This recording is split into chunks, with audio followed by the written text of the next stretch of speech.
Hi, it's Clark Reid, popping back in with more tech headlines today. If you like these reports, you can help us out by giving that like button some attention, and you can also subscribe so you know when each new report is up and posted for you. In what smacks of extortion to me, NVIDIA and AMD have agreed to pay the U.S. government 15% of the revenue they make from sales of high-end chips in China in exchange for licenses to sell those chips in China.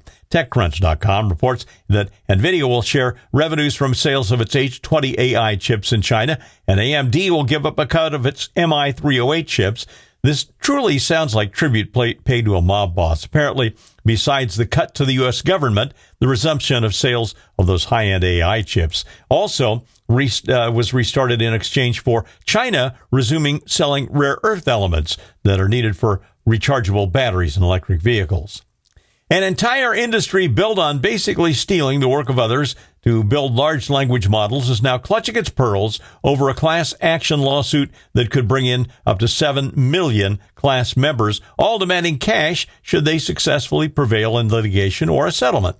According to ArsTechnica.com, the suit has been brought by 3 authors as lead plaintiffs who are suing Anthropic over using their works for free to train its AI. AI industry groups are urging an appeals court to block certification of what they call the largest copyright case action ever certified, whining that it threatens to financially ruin the AI industry. Well, up to 7 million claimants and a possible fine of $150,000 apiece. Yep, that's a ton of money. AI companies, though, have managed to raise and spend billions on the tech already, but precious little has gone to any of the creators of that work. The large language models have hoovered up.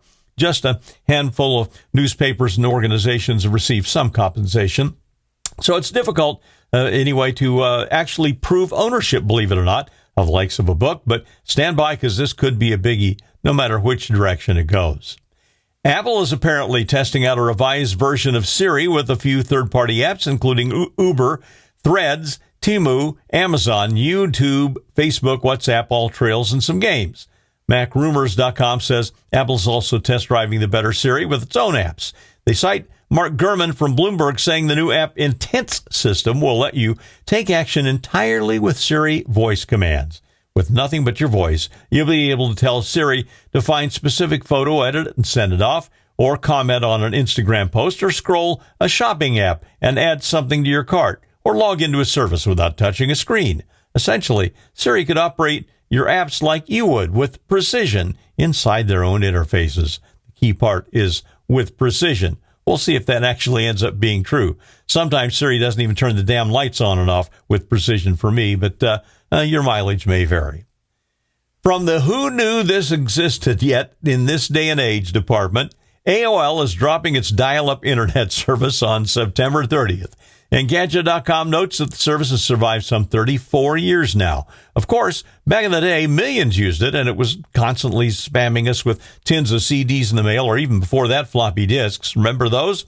Well, apparently, there's still a few Luddites around, now numbering in the low thousands, who still listen to that awful screeching and hissing as their wheezing old dial-up modem tries to connect to the internet. Besides the dial-up service, AOL Dialer software and AOL Shield browser will also head for the Silicon Graveyard on the last day of September. I'm Clark Reid, and you're Technified for now.